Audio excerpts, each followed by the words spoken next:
कछुआ सांप के बिल में फंसा हुआ था और हिल भी नहीं पा रहा था। एक लड़का खतरे की परवाह किए बिना दौड़कर उसे बाहर निकाल लाया, लेकिन उसे वहाँ और भी कई छोटे छोटे कछुए दिखे। उसे डर था कि कहीं सांप उन्हें खा न जाए, इसलिए दयालु लड़के ने उन सभी को बचा लिया। इसके बाद उसे एक और सांप के बिल में कछुए मिले और आसपास जमीन पर भी कई छोटे छोटे कछुए बिखरे हुए थे जो मरणासन्न अवस्था में दिख रहे थे। लड़के ने तय किया कि वो इन सभी को अपने घर ले जाकर देखभाल करेगा। शुरुआत में लड़के का इरादा था कि जब ये कछुए बड़े हो जाएंगे तो इन्हें पकाकर खाएगा ताकि शरीर को ताकत मिले, लेकिन जब कछुए बड़े हुए तो जो हुआ उसने सबको हैरान कर दिया। घर पहुंचते ही लड़के ने सबसे पहले उनके खोल साफ किए। साफ पानी मिलने के बाद छोटे कछुए जल्दी ही तरोताजा हो गए, लेकिन एक ही टब में सब कछुए बहुत भीड़ में थे, इसलिए लड़के ने उनके लिए अलग से एक जगह बना दी। ये छोटे जीव बहुत आसानी से पाले जा रहे थे क्योंकि उन्हें खाने में कोई नखरे नहीं थे। पत्ते और फूल भी बड़े चाव से खाते थे। खाना खाने के बाद वे खुद ही जाकर आराम से सो जाते थे। लड़के की देखभाल में वे बहुत सुखी जीवन जीने लगे। कभी धूप सेंकते तो कभी पानी में मस्ती करते। खाना खाने का समय होते ही लड़का उन्हें पानी से भरे टब में इकट्ठा करता और भोजन के लिए ले जाता।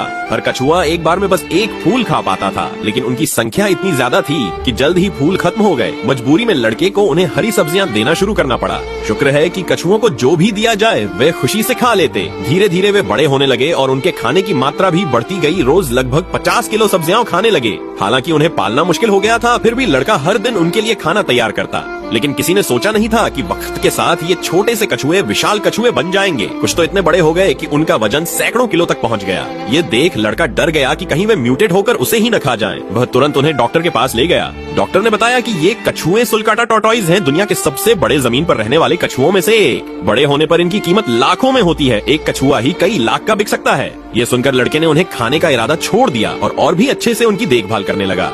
उसने उनके लिए एक बड़ा फार्म हाउस खरीद लिया। अब वे चाहे जितने बड़े हो गए हों, उनकी हरी सब्जियां खाने की आदत वैसी ही रही। लड़के ने उनके खाने के लिए पूरे आंगन में सब्जियां बिछा दी। कुछ कछुए आलसी थे, उन्हें खाना खिलाने के लिए उसे हरी सब्जियों का लालच देना पड़ता था। जो ज्यादा ही सुस्त होते, उन्हें सीधा खाने की जगह पर ले जाना पड़ता।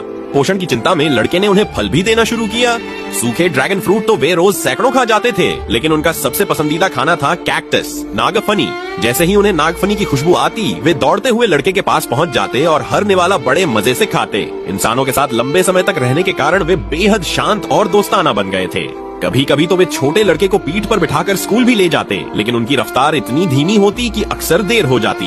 एक दिन वे जमीन खोदने लगे। लड़का हैरान था कि ये क्या हो रहा है, लेकिन अगले ही दिन कछुओं ने अंडे देना शुरू कर दिया। लड़का बहुत खुश हुआ। उसने सोचा भी नहीं था कि कछुए उसे ऐसा तोहफा देंगे, लेकिन उसने अंडों को खाया नहीं बल्कि उन्हें खुद सेने दिया। कुछ समय बाद छोटे छोटे नन्हे कछुए जन्म लेने लगे। उन्हें देखकर लड़के का दिल खुशी और उम्मीद से भर गया। अब उसका फार्म एक ऐसी जगह बन गया है जो सुलकाटा कछुओं का एक खुशहाल स्वर्ग बन चुका है।